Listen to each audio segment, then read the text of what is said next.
বা কন্টিনিউ যদি বাচ্চা কনসেপ্ট না করে এবং দুধ উৎপাদন কম হয়, তাহলে এই গরুগুলো খামারে রাখি কি করব?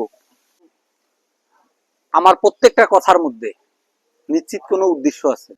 এই উদ্দেশ্যগুলো বাস্তবায়ন করতে হবে, আর বাস্তবায়ন করার ফলে একজন খামারি অবশ্যই লাভ করবে, আর এই লাভের পরিমাণটা খামারিরাই পাবে।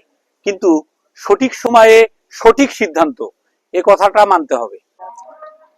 এখন আপনাদের বলবো যে গরু কেন কালিং করা লাগে। কালিং শব্দের অর্থ হচ্ছে হলো বাছাই করা বা ছাঁটাই করা। প্রত্যেকটা খামারিকে এই চিন্তাটা নিতে হবে এবং মানতে হবে।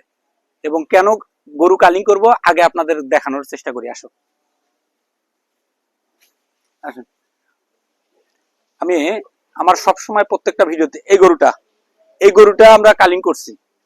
গরুটা কিন্তু দেখতে নাদুস নুদুস, ঠিক আছে?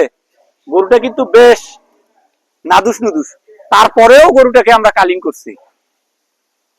এই কালিং এর কিছু উদ্দেশ্য আছে। উদ্দেশ্যটা হচ্ছে হলো গরু যত সুন্দর হোক, কিন্তু যদি আপনি ব্যবসায়িক অর্থে খামার করতে চান, তাহলে অবশ্যই আপনাকে এই সিদ্ধান্তটা নিতে হবে।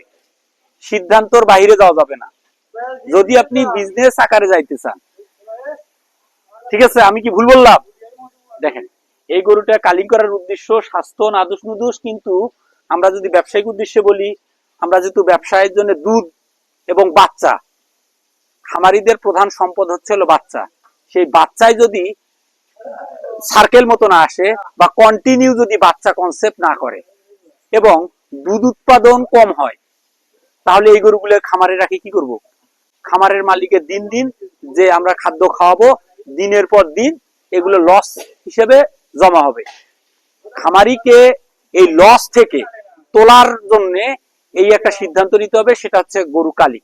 আরো কিছু বিষয় আপনাদের তুলে ধরবো। আসেন, কালিং সাধারণত পশুর উৎপাদনশীলতা, স্বাস্থ্য বা বংশ বিস্তারের উপর ভিত্তি করে করা হয়। একটি পশুর পাল ব্যবস্থাপনার একটি স্বাভাবিক অংশ, যার মাধ্যমে উৎপাদনশীলতা বৃদ্ধি করা হয় এবং কম উৎপাদনশীল গাভীদের বা বকনাদের বাদ দেওয়া হয়। গরু কালিং এর নির্দিষ্ট কিছু কারণ আছে। তার মধ্যে প্রথম এবং প্রধান কারণ হচ্ছে হলো স্বাস্থ্যগত সমস্যা। স্বাস্থ্যগত সমস্যা যেহেতু আমি একটা প্রথম এবং কারণ নির্ণয় করলাম, এই অসুস্থ ও অসঙ্গতিপূর্ণ প্রাণী বা গাভী বকনা যেমন খুঁড়িয়ে হাঁটা, অন্যান্য স্বাস্থ্য সমস্যাযুক্ত গরুকে আলাদা করা। আর কালিং এর কিছু প্রক্রিয়া, এই প্রক্রিয়াগুলো সম্পর্কেও আপনাদের ধারণা দিলাম এবং এখানে একটা কঠিন সিদ্ধান্ত গ্রহণ করা। খামারের ঠিক কাজ অনুসরণ করা হবে পদ্ধতি মাফিক এবং অনুসরণ করা হবে একদম অ্যাকচুয়ালি যে আমাদের খামারে গাভীটার উৎপাদনশীলতা আছে কিনা, উৎপাদনশীলতা থাকলে তার রেকর্ড অনুপাতে আমাদের ব্যবস্থা গ্রহণ করতে হবে। খামারের লাভজনকতা ও উৎপাদনশীলতা বাড়াতে কালিং এর কোনো বিকল্প নাই এবং কালিং সঠিক সময় করতে হবে